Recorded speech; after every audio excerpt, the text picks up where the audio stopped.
Hello everyone and welcome back. Today, me and my friend Nightmarish Tales will keep you company with these scary stories. If you want to become a part of my Patreon family, there's a link below, and also the drawing you see now on screen is available in my shop. So grab your flashlight and follow me into the darkness.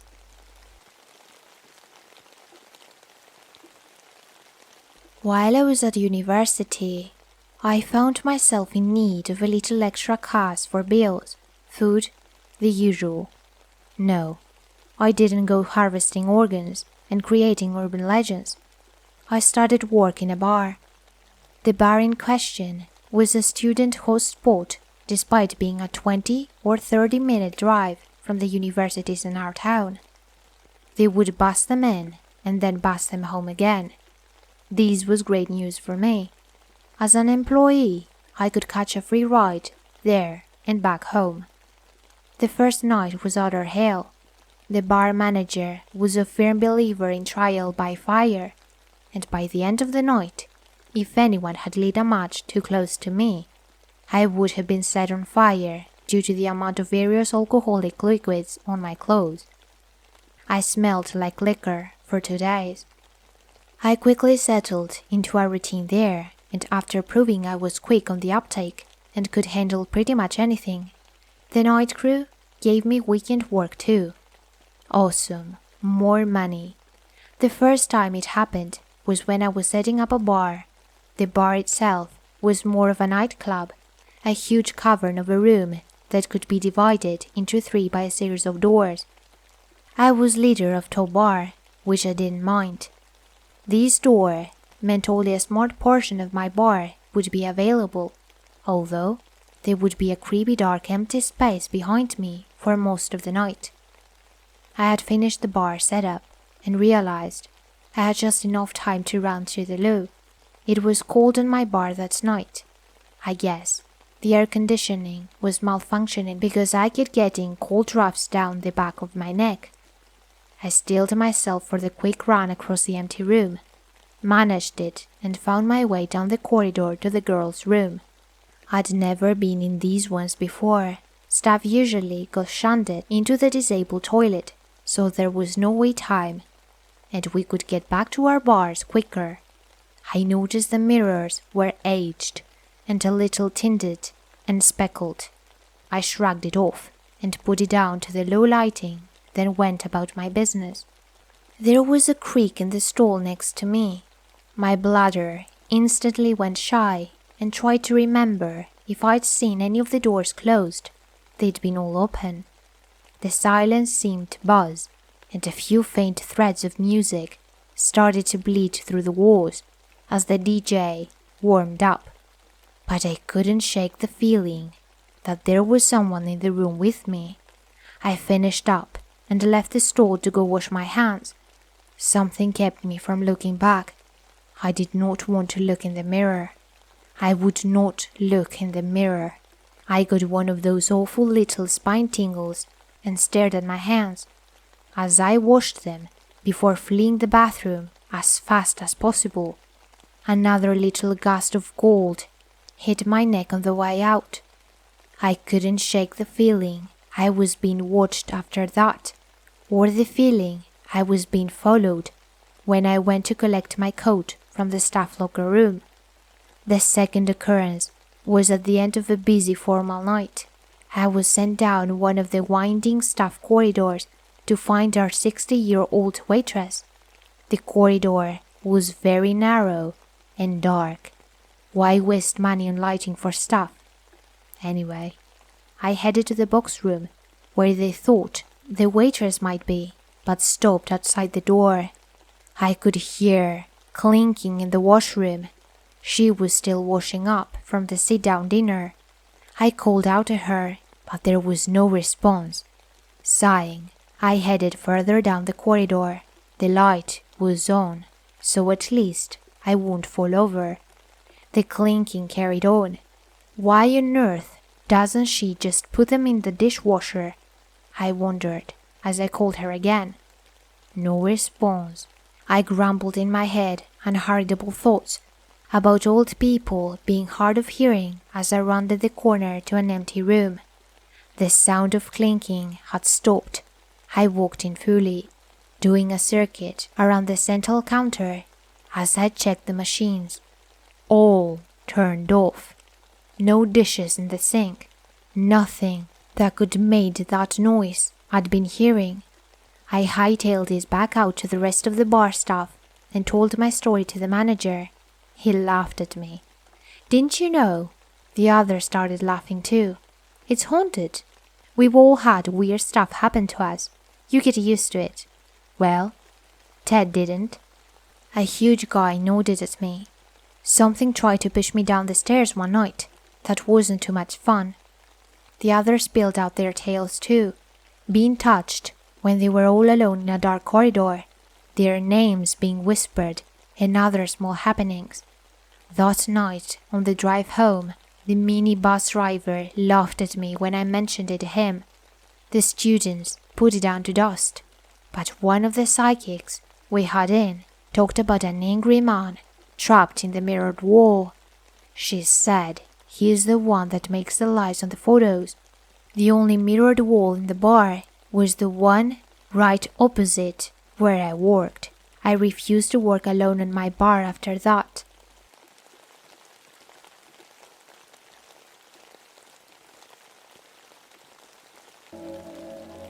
I was at home alone playing Call of Duty between 1 a.m. and 2 a.m. During this time, I got a phone call from a random phone number. And of course, the first thing I think of is that it's just somebody who's either prank calling me or just doesn't have the right number. After I hung up, a few seconds later, I received a phone call from the same number. When this happened, I'll admit I felt a little chill run down my spine. But since I was home alone, I was thinking that if this person was just prank calling me, I could just say whatever I want until either I or the person hangs up. So I answered. I said hello in a sort of annoyed voice, but there was no response. Instead, all I heard was something that still freaks me out.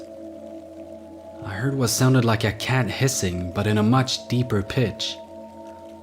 And of course, out of surprise, I became defensively hostile. I said into the phone, "Look, buddy, if you call this number again, I'll have my friend who's a police officer track this number down and arrest you." But this didn't even faze whoever was on the other end of the phone. Instead, all I got in response was a disturbing, low-pitched laughter. My heart dropped. "Why are you calling?" I said. Then, this is what still gives me nightmares to this day. As clear as day, in a dark, almost demonic voice, I heard, "I'm just waiting for you to come upstairs."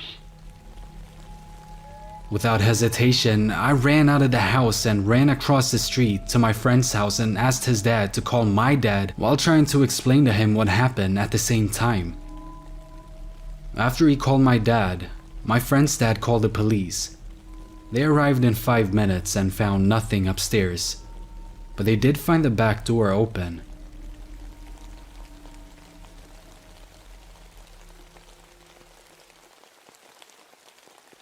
Hello, No Sleep. This is my first post. I have been around here for a bit and have finally summoned the courage to share events in my life. This event is the one that changed me, made me a believer in the supernatural, and led me down a slippery slope of the occult and supernatural. Anyways, to the story. These all started when I was 13. I went up to West Virginia to visit my dad's side of the family for Christmas. I still remember that trip, though I took many up there to visit my grandparents. We arrived on the 15th, 10 days till present day. I remember thinking when the plane landed. We go to my grandparents' house around 6 in the afternoon. When we got there, my aunt and 2 cousins, Natasha and Ashley, 10 and 16 respectively, I said hi to my grandparents and aunt, and then went and hung with my cousins. They were surfing the internet in the living room. We sat around, watching stupid cartoon music videos that I had no interest in. I groaned, putting my phone away. "Wanna go ghost hunting?" Ashley chimed in. My ears suddenly perked up. I wasn't a believer at the time, but who could resist the chance to scare the living shit out of their 2 girl cousins? "Hell yeah, that sounds like fun," I said, as I already had one arm in my jacket. Before I could ask where we were going, we were already in Ashley's car. Ashley had just turned 16 and ended up with her late father's car. Turns out, we were going to the stereotypical rundown insane asylum. Now, I know that this is one of the oldest stereotypes there is, but that's what we did. It was about a 30-minute drive through the forest and back roads of central West Virginia. Then we got there. It was a typical 4-story building, looking like a cube with 2 rectangles placed on the sides long ways, forming the wings of the building. We parked behind some bushes, just in case anyone came by and they wouldn't see the car. We easily found a broken piece of the fence and made our way to the building. Windows were shuttered on the building. You could see that after 40+ years, nature was reclaiming the land and building. We tried the main entrance, but it was chained up tight. Searching around the perimeter, we finally found our way in. The vehicle bay on the side where the nice white vans with the nice men in with white coats would bring in the new patients. Before I go any further, I have to tell you a little backstory on the building. I won't give a name because I don't want anyone go back there. The building was constructed back in the 1930s. Back then, anyone could be sent there, including children. If your children was misbehaving or doing poorly in school, you could ship them off. If a husband was tired of his wife, he could admit her against her will. Plus, during this time, the solution to everything was electroshock and lobotomies. Rumors say that there were at least 15 deaths a month. Anyways, back to the story. Once inside the building, we found the morgue just 20 feet from the entrance. I smiled and walked fast towards the door and gripped it and yanked. It didn't budge, so I pulled again. Still nothing. "Son of a bitch," I said under my breath as I placed my foot on the wall and put all of my force into pulling. Nothing. My cousins laughed at me. Ashley stepping forward, she handed one of her 2 flashlights to Natasha, then she split in her hands and rubbed them together. She pulled the door open with ease, causing both of my cousins to laugh uncontrollably at me. "I swear it wouldn't budge," I said, annoyed at the laughing. We went into the room on the far wall were all the freezers for the dead bodies. On the right wall were cabinets and a desk with folders on top of it. I walked over and with the flashlight, I started to read through the papers, not being able to make out much. You know how doctors' handwriting is? I jumped and looked back to see the door shut and my cousins holding each other in fear. I could not help but laugh. We opened the door, deciding to go through the rest of the place. Most of the doors were locked. I noticed this and decided to walk ahead of my cousins, who were still checking his doorknob. I made it down to the other wing when I came across an open door. Sweet, I thought, hoping for an eye in a jar or some kind of a pendant in a jar. I walked into the room and shined my flashlight around. The entire room was clean, spotless. When I didn't see dust or a mess, I didn't think of it being supernatural, even though the hairs on my neck were standing on end. I went back into the hallway to get my cousins to show them the room. They had just made it to the central area next to the stairs. "Hey, you guys, have to see this. There is a room that's spotless and clean," I said, excited. We walked back down towards the room. I stood back pointed to the room, as if to say, "Ta-da!" They walked in and started laughing immediately. I walked in to yell at them for laughing at me, but as I crossed the threshold, I stopped and stood there. The room was a mess. Papers everywhere, and even a tree limb had grown through a broken window. I checked the room number to make sure it was the same one. It was. I could not explain it, but I still wasn't a believer. We should have left right in there, but we didn't. We made our way to the second floor. Instantly, we saw that we wouldn't be exploring this floor. All the chairs, desks, beds were piled up, blocking each corridor. I walked towards the left side and aimed my flashlight through the barricade, trying to see if there was anything interesting going down the hall. Then something moved in front of my beam of light, on the other side of the barricade. I screamed a little in fear and tried to look and see what it was, all the while my cousins were laughing at my scream. "There is someone here fucking with us, Ashley," I said angrily at her. "Or is it a ghost, John?" she said with a smirk. I gave her the yeah look, and we turned to walk up the stairs to the third floor. We should have left. I walked in front of my cousins, trying to be macho and tough. I had reached the second flight of stairs, while they were halfway up the first. As I reached the top of the stairs, I looked up, and there she was, a little girl in a white gown. She was real.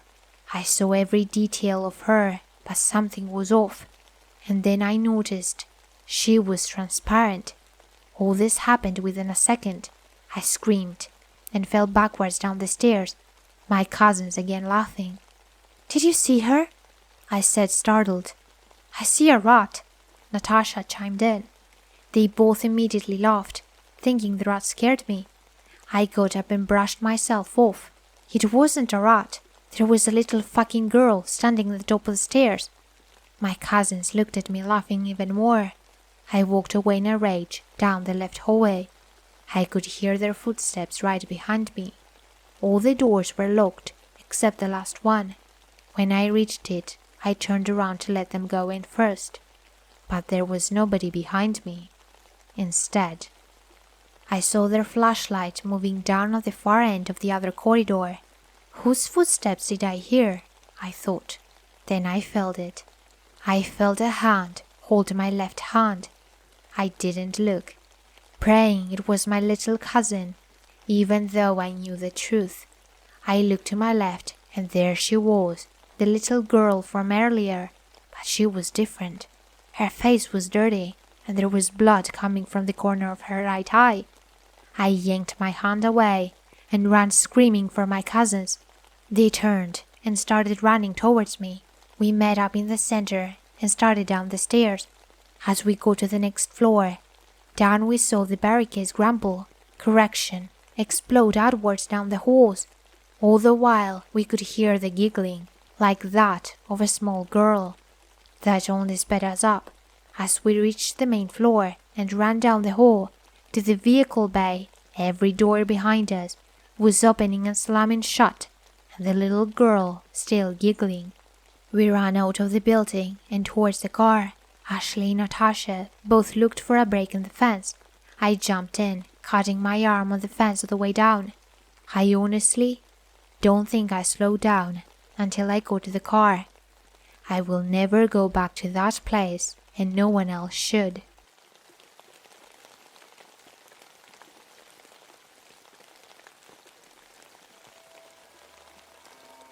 So about 9 years ago, making me 16, I was staying with some friends whilst me and my mom had a cooling off period. After constant arguments and fights, we were too similar. We were always clashing over the smallest of things. I actually stayed with my friend for about 2 months, as the calm atmosphere was good for me. Chaos and drama followed my mom all through her life, and I hated it so much. I thought I hated her for a while too.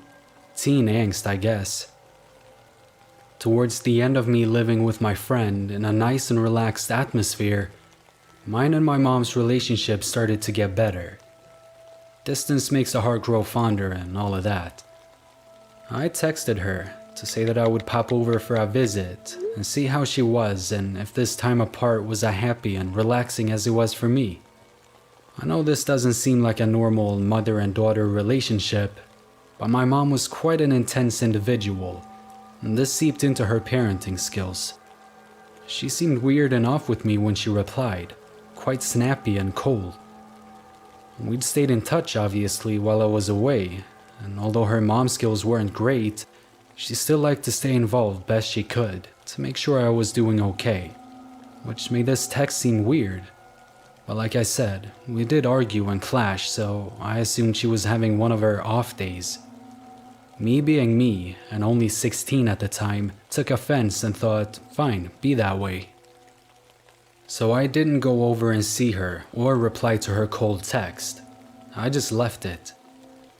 Had I just listened to my first instinct that the text was weird, things would have been very different. I was very stubborn and didn't get in touch with her for another week or so. I waited until she got in touch. I was at my friend's house doing revisions for exams when her mom came up to her room to get me. She told me my mom was at the door, but the look on her face scared me. She looked very worried, and it alarmed me. I hurried down the stairs to the front door to see my mom. She looked horrendous. Her usually long, beautiful hair had been hacked off to short and uneven lengths. Her eyes were swollen and black and blue. She had deep cuts all over her face and neck and bruising just everywhere. I burst into tears and I couldn't stop shaking. It was the worst moment of my life to see her like that. My friend's mom made her come inside and sit down and was fuzzing over her. My mom told me on the day I had text to say I was coming over, 3 drug addicts had broken into her house and terrorized her for hours and hours. They had cut her hair off with a knife. They had lifted our TV up and broke it over her back as they smashed it over her. One of the addicts had held a knife to her stomach and tried to stab her, but my mom held him away with her legs, all the while wetting herself. It was absolutely heartbreaking and terrifying to listen to. I think the thing that breaks my heart the most still to this day was one of the people holding her hostage had read my message. He was gonna reply to try to lure me there. But my mom begged and begged, crying and screaming that this guy finally gave up and sent me the message that I received that day. I had never forgiven myself for not thinking more into it, just going around to the house anyway. After the ordeal, they trashed the house and took some things and went on their way. My mom called the police and was taken to the hospital, where she was for a week, and all the while I was in a selfish mode, thinking my mom was a dick and how I was better off away from her. She said she never wanted me to see her in the hospital, and she knew it was an important time with my exams. As it was a small town we lived in, she recognized who 2 of these people were and was able to identify them, resulting in all 3 going to prison. One of the attackers was a woman with children. The judge didn't go lightly on them due to a long list of previous convictions, which we were obviously happy about. It's not often the victim of such an attack is granted such justice.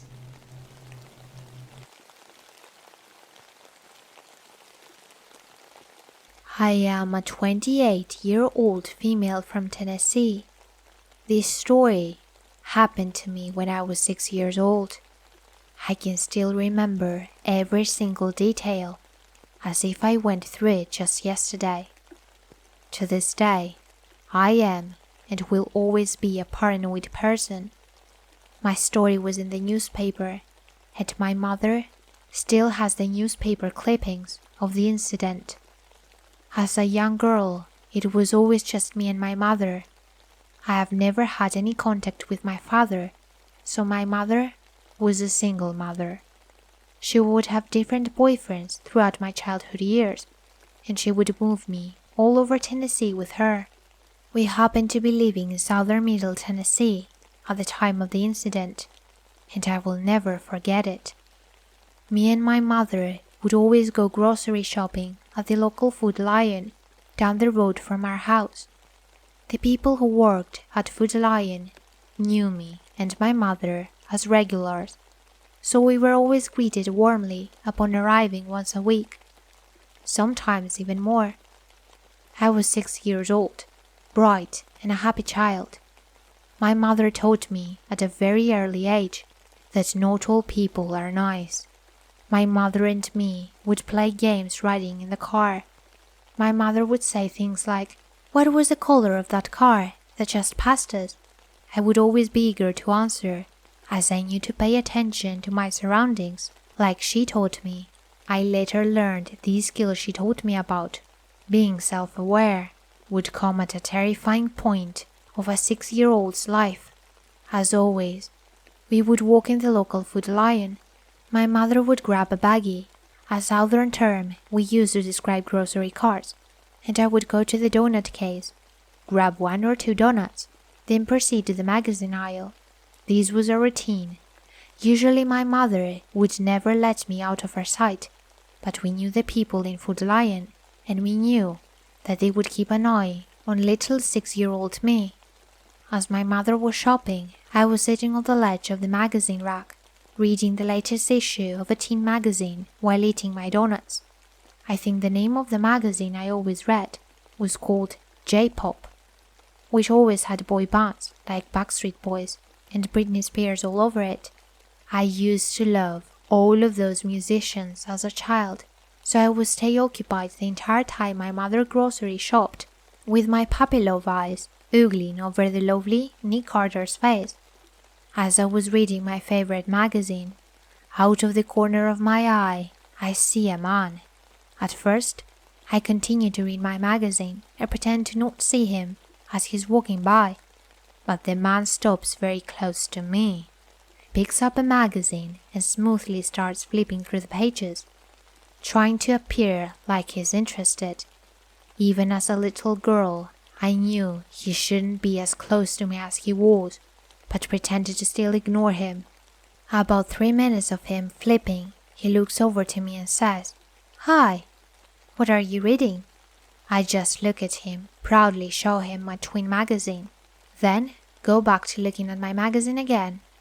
He then starts trying to talk to me and says, "I see you're eating donuts. I like donuts too." Silence. I was not interested in talking to the strange man. His appearance was nothing out of the ordinary. He didn't look scary, but he was starting to make me feel uncomfortable. I still remember all the earrings he had in his ears. He had about 12 loop earrings going up and down his ears, a black cap. He had glasses on with a long ponytail. I was eating the last bite of my donut when the strange guy says to me while standing super close to me, "I'll give you $20 if you come to the bathroom with me." As soon as he said it, my little 6-year-old alarm went off. I screamed at the top of my lungs saying, "No!" I threw my magazine down and took off running, trying to find my mother. But this time, the guy had walked out, got in his car, and left. I ran to my mother, bawling my eyes out, explaining what had just happened. She kept assuring me that I did the right thing and that she was so proud of me, and we went to the management to explain what happened and to call the cops. I eventually stopped crying and dry heaving in the Food Lion office, waiting for the cops to show up. I was terrified by then, even though the attempted kidnapping was over with.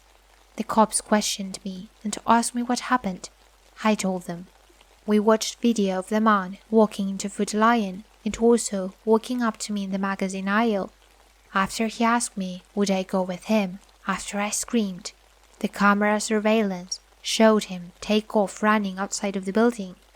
My story was in the newspaper the following week. Turns out, the man drove a red Camaro. That same red Camaro was wanted for questioning in other attempted kidnappings all over Middle Tennessee. Turns out, this guy was called the Mr. Pleasant Rapist and was wanted for rape and kidnapping. His mug was all over the news, and to think, if my mother hadn't taught me the skills I knew at a young age like I did, I could have very well been his next victim. I escaped because my mother taught me the skills at a very young age, and I still believe to this day that without those skills I might have been naive and would have left with him. I'll never forget it.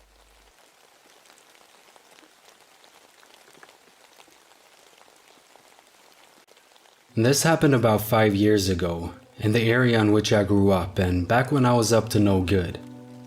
I have since then turned my life around and am no longer in touch with anyone from that part of my life. To give a little context and backstory, I was one of a few people that moved pain pills in my city.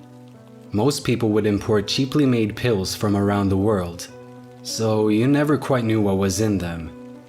Word quickly got around that I was supplying authentic ones. Because of this, I was in touch with some not so great people, and people always kept eyes on me. Business was going well and I would always carry a little bit on me, just in case. But this also attracted the wrong kind of people, obviously. This took place on a nice warm summer's day. I was walking around enjoying the weather and trying to figure out what to do with the day. Basically where I lived, there's one main road and apartments on both sides. My apartment had a parking lot in front of it. To the right of that were more apartments with rows of trees behind, and behind those trees used to be a massive field, but they had just built apartments there.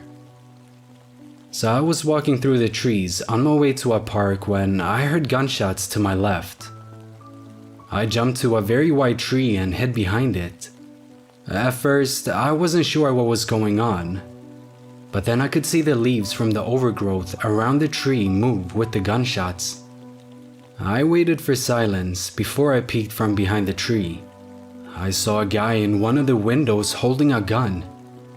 I ran as fast as I could back to my block, where I then slowed down to walking pace. I don't know why I didn't go home. Instead, I opted to walk towards the big hill close to the school I went to growing up. I kept looking behind me to see if I was being followed. At first, there was no one, so I was quite relieved. Until two people came around the corner. My alarm bell still hadn't gone off, but I was cautious.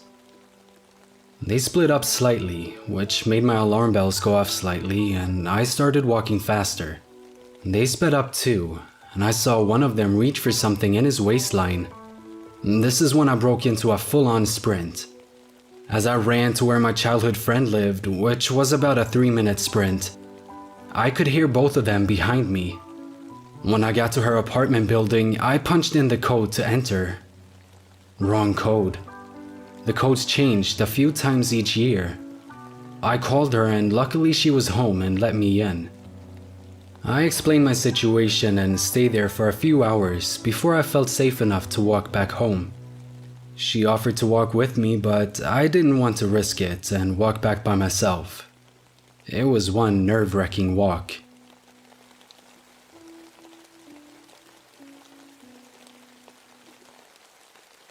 Hey there, and thank you so much for listening. If you like this video, please leave a thumbs up. And if you like my videos and want to see more, subscribe to my channel.